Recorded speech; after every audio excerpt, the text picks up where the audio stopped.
Hello everyone, कैसे आप सभी लोग। आशा करते हो सब लोग बहुत ही अच्छे हैं। तो आरजेस 2025 अपकमिंग है। यस, अभी भी अपकमिंग है क्योंकि अभी भी हमारे सामने सीट जो है हमें पता चल चुकी है कि यहाँ पर 2025 के लिए हमारे पास कितनी सीट है। अगर आप आरजेस के लिए तैयारी कर रहे हैं तो यहाँ पर आपके पास 44 सीट यहाँ पर बताई गई है। अब क्योंकि यह जो हम बोलेंगे कि ये जो नोटिस था हमें मिल चुका था। अब ये जो नोटिस है 31 जनवरी को आया था, करीब 2 दिन पहले तक ये हमारे सामने आता है। अब इसके बाद में कई सारी चीजें होती है कि क्या 44 ही सीट यहाँ पे मिलने वाली है, इतनी कम सीट यहाँ पे क्यों मिलने वाली है। साथ ही यहाँ पे एक चीज मेंशन और करी गई थी कि यहाँ पर दिसंबर 2025 तक के लिए 44 ही सीट है। मीन्स कि अब यहाँ पर आपके पास में इन्होंने कहीं ना कहीं राजस्थान हाईकोर्ट ने ये चीज मेंशन कर दी है कि इस बीच में कोई भी अमेंडमेंट ऐसा नहीं करने वाले हैं जहां पर कि सीट कम या ज्यादा हम रखने वाले हैं। तो 44 सीट ही दिसंबर 2025 तक यहाँ पे कंप्लीट कर दी गई है।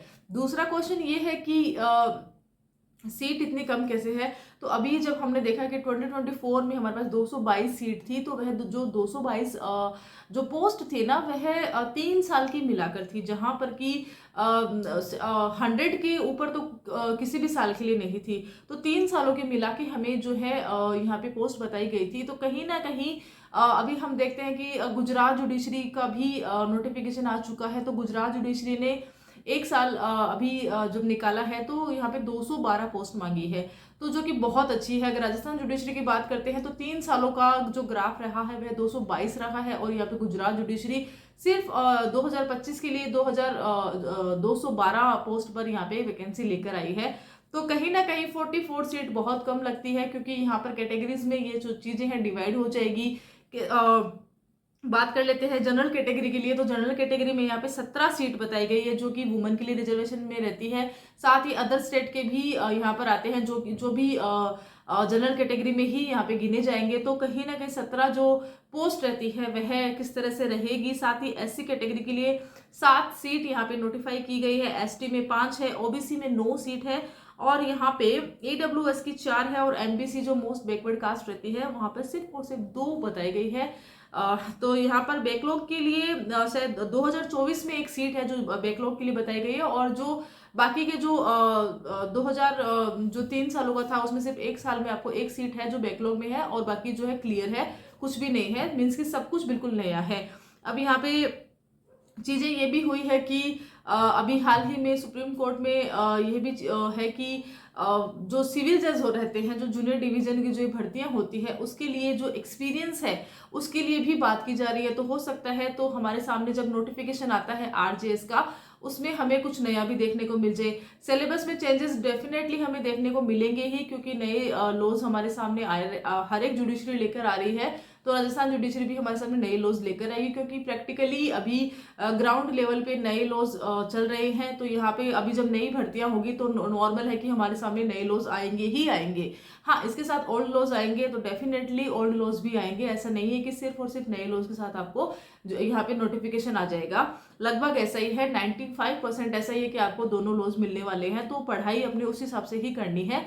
और ये भी है कि यहाँ पर ये चर्चा भी हो रही है कि 2026 में भी जो वैकेंसी आती है उसको मिलाकर, तो ऐसा रहेगा। तो अगर मिलाकर करते हैं तो यहाँ पर जो एग्जामिनेशंस है वह कितना टाइम ले लेगा, तो ये भी है। और दूसरा ये है कि अभी जो एक्सपीरियंस की बात हो रही है तो कहीं ना कहीं उसमें भी बहुत गंभीरता दिखाई जा रही है, रीजन बताए जा रहे हैं, कंसर्न बताए जा रहे हैं, और जो कंसर्न है वह भी जजेस का जो एसोसिएशन है वह कर रहा है। तो कहीं ना कहीं वो जो चीजें हैं ना बहुत ज्यादा स्ट्रॉन्ग हो रही है कि जो एक्सपीरियंस है वह भी काउंट आपके नोटिफिकेशन में आ जाएगा। अब अगर ये जो चीज आ जाती है तो कितने कैंडिडेट हैं जिन्होंने कि सिर्फ और सिर्फ फ्रेश लो ग्रेजुएट है, जो आरजेस के लिए कोशिश करते हैं, वो फ्रेश ग्रेजुएट जिसको वो इनवाइट करती है, तो उनके लिए दिक्कत हो जाएगी। और अगर 1 साल या 2 साल के भी कैंडिडेट है उनके लिए भी दिक्कत हो जाएगी। तो क्योंकि 3 साल की जो एक्सपीरियंस होती है ना वह छोटी एक्सपीरियंस में नहीं आती है। नॉर्मली हम 3 साल में अच्छी वकालत करना हमें आता है, हम वहाँ पे अर्निंग करने लग जाते हैं, तो एक इंटरेस्ट भी रहता है ना हमारा वकालत की ओर, वह भी कहीं ना कहीं बढ़ जाता है। और प्रैक्टिकल और यहाँ पे बैठ के पढ़ाई करना दोनों चीजें बिल्कुल अलग है। चीज़ें बहुत है। एक्सपीरियंस के बारे में इसी वीडियो में लास्ट में मैं आपके साथ शेयर करूंगी। शुरुआत कर लेते हैं सबसे पहले इसके बारे में कि 31 जनवरी को हमारे सामने एक नोटिस आता है राजस्थान हाईकोर्ट की तरफ से, जो कि बताया जाता है कि वर्ष 2025 के लिए आपके पास सामने जो है ना 44 सीट यहाँ पे बताई गई है, बैकलॉग में एक बताई गई है। साथ ही यहाँ पर ये भी है कि भाई क्योंकि केस के रिगार्डिंग ऐसा भी था कि हर साल आपको जो है वैकेंसी निकालनी है, और जिस भी साल अगर आप नहीं निकालते हो वैकेंसी तो आपको एक वैलिड रीजन आपको यहाँ पे देना रहता है। राजस्थान हाईकोर्ट ने जब 2021 ये 22, 23 और 24 जब साथ में निकाली थी, तब वहां पर भी रीजंस बताए थे कि क्यों उन्होंने यहाँ पे 3 साल की एक साथ निकाली है, और इन 3 सालों में उन्होंने वैकेंसी क्यों नहीं निकाली थी। तो दोनों का ही जो वैलिड रीजन था वहां पर हाईकोर्ट के द्वारा दिया गया है। अच्छा, अब ये है कि लॉस का जैसे बताया ही है कि लॉस कौन से पूछे जाएंगे, तो मेनली आपको दोनों ही लॉस करने, क्योंकि कहीं ना कहीं हम एक जुडिशरी की तैयारी नहीं करते हैं, हम 2 या 3 जुडिशरी को लेके चल रहे हैं जिनका कि सिलेबस मैच करता है, चीज़ें मैच करती है, तो हम कहीं ना कहीं उनकी तैयारी करते हैं। तो अब ऐसा है कि अगर आप गुजरात जुडिशरी का भी टारगेट है आपका और राजस्थान जुडिशरी का भी है, तो आपको तो गुजरात जुडिशरी के लिए आपको नए लॉस पढ़ने ही पड़ेंगे, तो आप जो है राजस्थान जुडिशरी के लिए भी वो चिंता नहीं रहेगी। तो ये है। बाकी इसके बारे में और ये भी है कि इसका नोटिफिकेशन कब आएगा।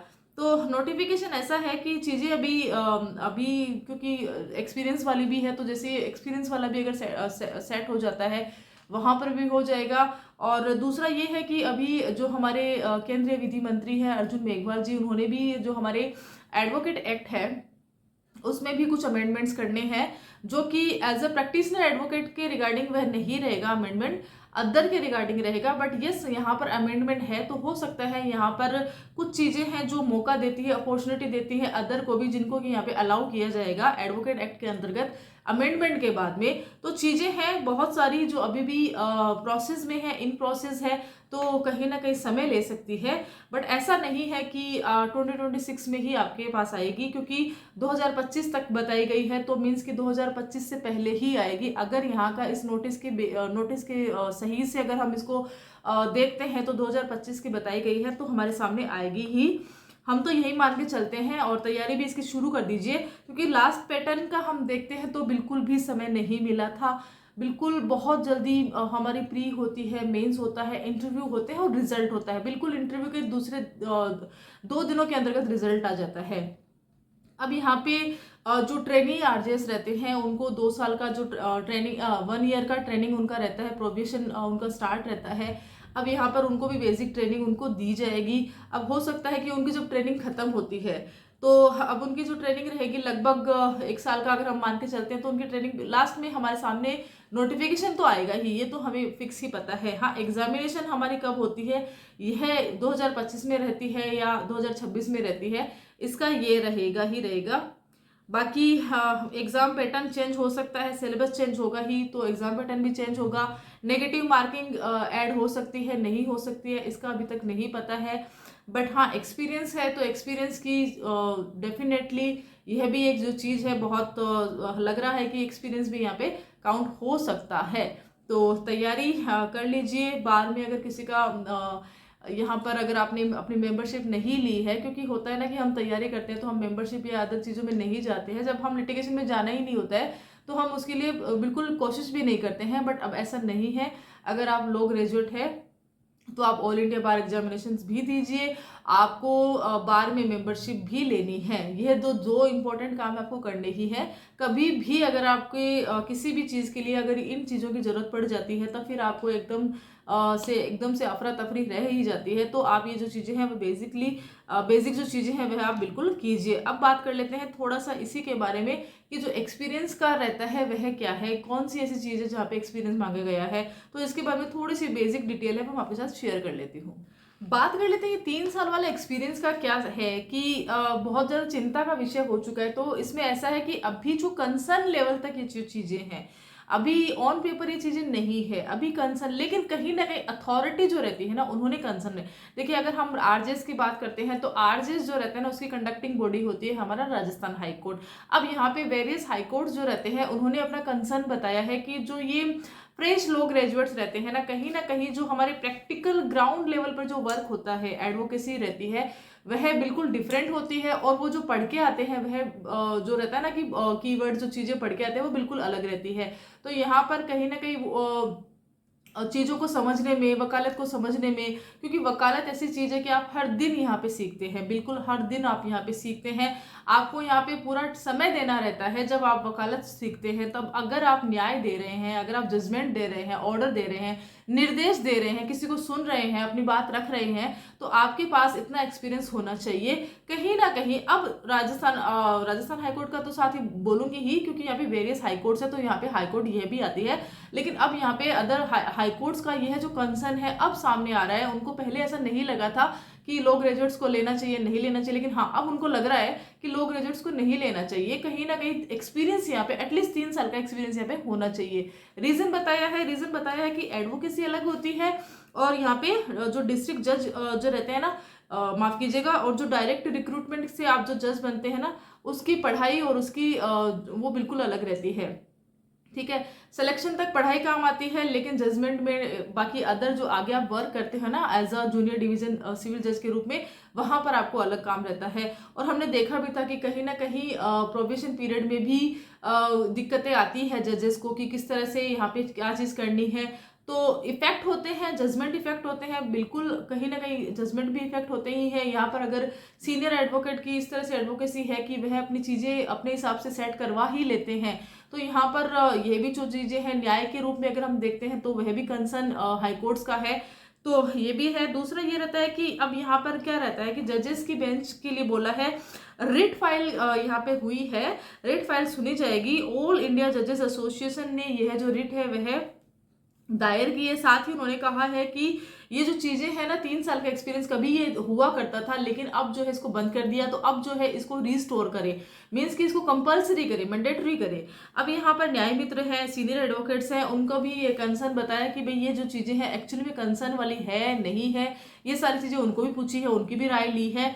तो अब ये है कि अब क्योंकि बेसिक चीजें ये भी है कि जो हायर जुडिशरी होती है ना हमारी, एडीसी के एग्जामिनेशन हम देखते हैं, तो यहाँ पर 7 साल का एक्सपीरियंस मांगा जाता है, वकालतनामा मांगा जाता है। अब क्योंकि जूनियर डिवीजन रहता है, तो वह भी जो रहता है ना सिविल जज के रूप में आप यहाँ पे कोर्ट्स में काम करते हो, तो यहाँ पर बिना एक्सपीरियंस के आप कैसे आपको ले लिया जाएगा। तो ये कंसर्न यहाँ पे अब जो है ना हाई कोर्ट्स ने दिखा ही दिया है कि अगर 7 साल का एक्सपीरियंस हम हायर जुडिशरी के लिए ले रहे हैं, तो यहाँ पे एटलीस्ट कम से कम उसका आधा 3 साल तो हम यहाँ पे लॉ जो हमारी जूनियर डिवीजन है उसके लिए लिया जाएगा। तो ये चीज़ है। तो अभी कंसर्न ही है आरजेएस की ये जो वैकेंसीज है इसके लिए। और हाँ, केरला हाईकोर्ट ने अपने सिविल जज एग्जामिनेशंस के लिए यहाँ पे 3 साल का एक्सपीरियंस जो है कर दिया है। उसके अलावा हमने देखा है काफ़ी सारी जुडिशरी रहती है 3 साल का एक्सपीरियंस भी कर रही है, या तो फिर वह इस तरह की चीज़ें कर रही है कि आपको 70% होना चाहिए, आपको इतना परसेंटेज होना चाहिए, ये सारी चीज़ें कर रही है। बीसीआई के अलग ही रूल आ रहे हैं। तो कहीं ना कहीं जुडिशरी का जो रूपरेखा है टफ लेवल की वह हो रही है, पहले जैसा नहीं है अभी जुडिशरी। तो रिट है, सुनवाई होगी, अभी महाधिवक्ता की राय भी इसमें ली जाएगी, काफ़ी सारी चीज़ें हैं। अभी ये रिट फाइल ही हुई है, अभी इस पर कुछ भी आगे की प्रोसीडिंग हुई नहीं है, कंसर्न लेवल तक है अभी हमारे सामने। लेकिन हाँ, यह है एक ऑफिशियल रिट की ही बात है, तो ये चीज़ रहेगी। साथ ही बात कर लेते हैं हम, क्योंकि मैंने यहाँ पे शेयरिंग करी थी अमेंडमेंट के बारे में भी, जो कि एडवोकेट्स अमेंडमेंट होने वाला है। ये कुछ लिंकअप यहाँ से हो सकता है इसके बारे में हो, इसलिए ये जो चीज़ है वह भी मैं आपके साथ शेयर कर देती हूँ। यहाँ पर बात कर लेते हैं अमेंडमेंट की। तो अमेंडमेंट किस में है, तो डेफिनेटली यहाँ पे एडवोकेट एक्ट 1961 में अमेंडमेंट की बात करी गई है। यह अमेंडमेंट किसके रिगार्डिंग होगा, तो ये जो बेसिक चीजें हैं, हमारे केंद्रीय विधि मंत्री है जिसको कि हम union minister of state for law and justice mister Arjun Meghwal है, जिन्होंने की यह अनाउंसमेंट किया है। अनाउंसमेंट उन्होंने किसके रिगार्डिंग किया, हम फटाफट से इसके बारे में जान लेते हैं ताकि हमारा वीडियो जो लंबा ना हो। जो जीसीएस होते हैं ना, हमारे जनरल काउंसिल्स हैं, उनके लिए लाभदायक हो, उनके लिए बेनिफिशियल ये चीज़ें रहे, उनके लिए बेसिकली ये जो अमेंडमेंट है यहाँ पे उसके लिए तैयारी की जा चुकी है। अब यहाँ पर इसके लिए इन्होंने ये भी कहा है कि जो कंसर्न अथॉरिटी रहती है वह इसके रिगार्डिंग रिट फाइल करे, ताकि उनको यहाँ पे सुनवाई का मौका मिले, और जो चीज़ें हैं, निर्देश है, लॉज है, जो भी चीज़ें इम्प्लीमेंट के लिए यहाँ पर जो है बाकी बाद में कोर्ट्स के द्वारा की जाए। यहाँ पर ये बताया गया है कि जो जीसीएस जो रहते हैं ना, हमारे जनरल काउंसिल रहते हैं, कंपनीज और ऑर्गेनाइजेशन में मेन कानूनी अधिकारी के रूप में यहाँ पे नियुक्त रहते हैं। और यहाँ पर वह जो चीज़ रहती है, अब यहाँ पर जो कानूनी इसमें एडवोकेट एक्ट में इसका अमेंडमेंट का क्यों जरूरत पड़ रही है, इसके बारे में जान लेते हैं। तो यहाँ पर जो जनरल काउंसिल्स रहते हैं ना, उनके लिए रीथिंक है, रिफाइन है, रिव्यू हम जो भी बोल सकते हैं, तो उनके लिए है, क्योंकि जो प्रैक्टिशनर एडवोकेट होते हैं ना, उनको कानूनी मान्यता यहाँ पे प्राप्त रहती है एडवोकेट एक्ट के अंतर्गत। लेकिन ये जो इस फील्ड में रहते हैं, इस ऑर्गेनाइजेशन कंपनीज में रहते हैं, जो कानूनी अधिकारी होते हैं, उनको यहाँ पर ये जो जीसीएस रहते हैं ना, उनको यह जो कानूनी मान्यता है वह प्राप्त नहीं है। तो उनके रिगार्डिंग यहाँ पर ये जो अमेंडमेंट की बात यहाँ पे अनाउंसमेंट करी गई है, इसके लिए सीनियर एडवोकेट्स हैं, जजेस हैं, उन्होंने भी अपना समर्थन यहाँ पे दिया है। तो बेसिकली देखा जाए तो जो कॉर्पोरेट कानूनी पैसे से रहते हैं, उसमें बहुत बड़ा बदलाव यहाँ पे जल्द ही होने वाला है। तो चीज़ें जो है मैंने एक ही वीडियो में यहाँ पे आपके साथ 3 चीज़ें शेयर कर दी है। दैट इज़ की आरजेएस की जो हमारी वैकेंसीज है जो नोटिफाई हुई है 44 हुई है। अब उसके रिगार्डिंग कुछ क्वेश्चंस आ रहे थे, तो उस क्वेश्चन में कुछ जो उनके आंसर है उनमें ये जो चीज़ें हैं वह लिंक कर रही है। दैट इज़ कि आपको यहाँ पे एक्सपीरियंस का भी है कंसर्न है, तो उसके रिगार्डिंग भी अपडेट आएगी। दूसरा कि यहाँ पे एडवोकेट अमेंडमेंट जो एक्ट हमारा जो रहता है उसमें अमेंडमेंट होगा एडवोकेट एक्ट में, जो कि जो कॉरपोरेट कानूनी पेशे हैं उसमें चेंजेस आएंगे। तो हो सकता है यहाँ पर उनके लिए भी कुछ अपॉर्चुनिटी हो। तो चीज़ें बहुत सारी है। ये था एक छोटा सा वीडियो जहाँ पर मैंने कोशिश करी है बहुत सारी चीज़ें एक साथ बताने की। होपफुली आपको ये वीडियो अच्छा लगा होगा, और अगर अच्छा लगता है तो आप वीडियो में मुझे कमेंट करके बता सकते हैं कि आपको सही लगा। और हाँ, और इसके रिगार्डिंग, इस पूरे वीडियो के रिगार्डिंग, आरजेएस के रिगार्डिंग अगर आपके पास कोई भी क्वेश्चन है तो आप मुझे पूछ सकते हैं, कमेंट कर सकते हैं, और या तो फिर आप मेरी इंस्टाग्राम आईडी है एडवोकेट बिंदु धबई, वहाँ जाकर भी आप मुझे मैसेजेस कर सकते हैं। वहाँ पर भी मैं एज सुन एज पॉसिबल आपको रिप्लाई करूँगी। Till then, thank you so much.